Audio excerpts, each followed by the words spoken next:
Apabila Anda punya kenalan seorang wanita dan dia sedang hamil, mempunyai 8 anak, 6 diantaranya cacat, yaitu 3 mengalami kebutaan, 2 tuli, 1 gangguan mental. Nah, saat hamil ini pun dia sedang menderita sakit sifilis yang bisa membuat anaknya tidak normal. Apakah Anda akan menyarankan supaya ibu ini menggugurkan kandungannya? Jika jawabannya ya, maka Anda baru saja membunuh komposer termasyhur di dunia, karena yang dikandung oleh ibu tadi adalah Ludwig van Beethoven. Nah, salah duga bukan? Nah, sekarang seandainya lagi kita mengadakan pemilihan orang yang akan memimpin hidup Anda, memimpin bangsa Anda, bahkan memimpin dunia ini. Maka siapa yang akan Anda pilih?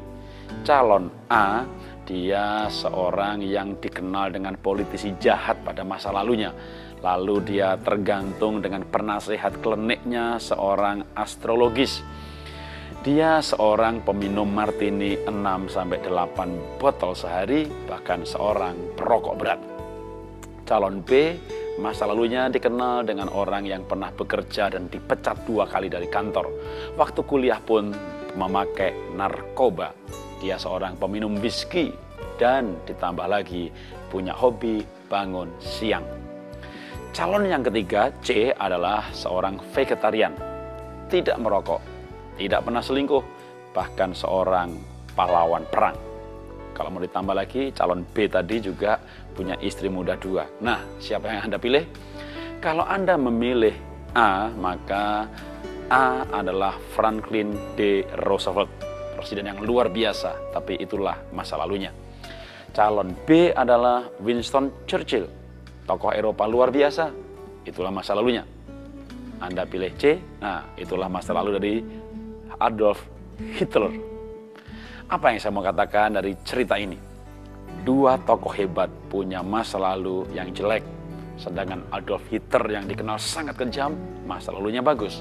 Yang saya mau katakan adalah Anda tidak bisa menghakimi orang lain atau menghakimi diri sendiri karena pengalaman masa lalu.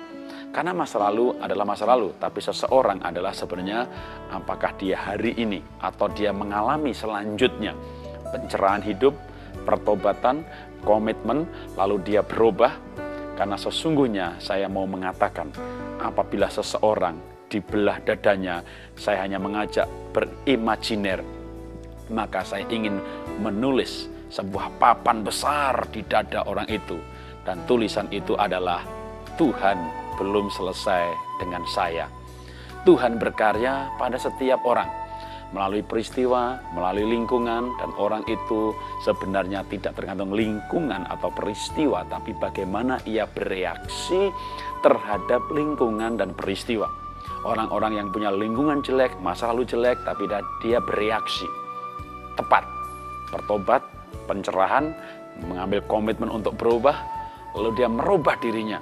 Tentu dengan bantuan Tuhan, bantuan ilmu pengetahuan, perubahan paradigma, perubahan komitmen yang membuat orang bisa berubah. Karena itu saya akan menilai seseorang bukan berdasarkan masa lalu orang itu, tapi bagaimana dia hari ini, bagaimana komitmennya, bagaimana hatinya, bagaimana dia memiliki prinsip-prinsip hidup hari ini.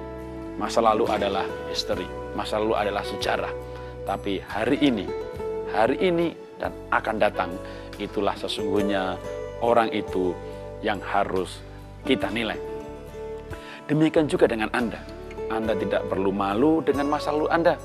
Tokoh-tokoh luar biasa juga ada yang punya masa lalu kelabu, narkoba, perokok berat, bangun siang, anak nakal, dan sebagainya. Tapi mereka tidak selamanya seperti itu. Jadi selama Anda mau berubah, Anda bisa berubah. Dan selama Anda mau merubah perilaku Anda, merubah karakter Anda, maka Anda akan berubah nasib Anda. Karena sesungguhnya nasib hidup ini tergantung dari karakter Anda sekarang, bukan masa lalu. Saya akan menilai Anda hari ini. Apa prinsip hidup Anda hari ini, bukan masa lalu Anda. Karena Tuhan belum selesai dengan Anda, belum selesai dengan saya juga. Salam dahsyat luar biasa.